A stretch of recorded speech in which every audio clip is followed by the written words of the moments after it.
ನೋಡಿ, ರಿಪಬ್ಲಿಕ್ ಕನ್ನಡ ಮಾಡಿದಂತಹ ಒಂದು ವರದಿ ಈಗ 100ಕ್ಕೆ 100ರಷ್ಟು ನಿಜವಾಗಿದೆ. ಆ ಸುದ್ದಿ ಗಾಲಿ ಜನಾರ್ದನ್ ರೆಡ್ಡಿ ಅವರು ಬಿಜೆಪಿಗೆ ಮರಳಿ ಗುಡಿಗೆ ಸೇರ್ಕೊಳ್ತಾರೆ, ಗರ್ವಾಪ್ಸಿ ಮಾಡ್ತಾರೆ ಅಂತ ಹೇಳಿ ವರದಿಯನ್ನು ಮಾಡಿತ್ತು. ಆ ವರದಿ ಮತ್ತೊಮ್ಮೆ ನಿಜವಾಗಿದೆ. ರಿಪಬ್ಲಿಕ್ ಕನ್ನಡ ಮಾಡಿದಂಥ ವರದಿ ನಾಳೆ ಬೆಳಗ್ಗೆ 10 ಗಂಟೆಗೆ ಬಿಜೆಪಿಯನ್ನ ಸೇರ್ಪಡೆಗೊಳ್ಳಲಿರುವಂತಹ ಜನಾರ್ದನ್ ರೆಡ್ಡಿ ಅವರು ಬೆಳಗ್ಗೆ 10 ಗಂಟೆಗೆ ಮಲ್ಲೇಶ್ವರಂ ಬಳಿ ಇರುವಂತಹ ಬಿಜೆಪಿಯ ಕಚೇರಿಯಲ್ಲಿ ಅವರು ಬಿಜೆಪಿ ಪಕ್ಷಕ್ಕೆ ಸೇರ್ಪಡೆಗೊಳ್ಳಲಿದ್ದಾರೆ. ಬಿಜೆಪಿ ಜೊತೆ ಕೆಆರ್ಪಿ ಪಕ್ಷವನ್ನ ವಿಲೀನ ಮಾಡಲಿರುವಂತಹ ಶಾಸಕ ಜನಾರ್ದನ ರೆಡ್ಡಿ ಅವರು. ನೋಡಿ, ಎಲ್ಲರಿಗಿಂತಲೂ ಕೂಡ ಈ ಒಂದು ಸುದ್ದಿಯನ್ನ ಮೊದಲು ಬ್ರೇಕ್ ಮಾಡಿದ್ದೆ ನಿಮ್ಮ ರಿಪಬ್ಲಿಕ್ ಕನ್ನಡ.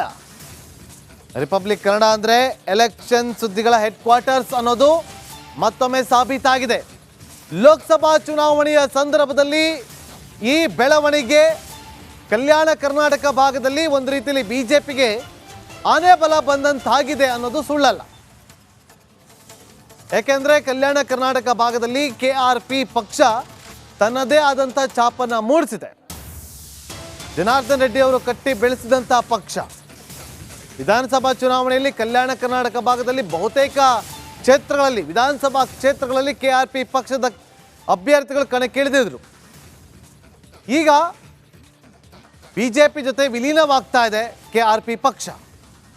ಏನು ಮಾತಾಡಿದ್ದಾರೆ ಜನಾರ್ದನ್ ರೆಡ್ಡಿ ಅವರು ಇವತ್ತು ಪಕ್ಷದ ಪದಾಧಿಕಾರಿಗಳನ್ನು ಕರೆದು ಸಭೆ ಮಾಡಿದ ಬಳಿಕ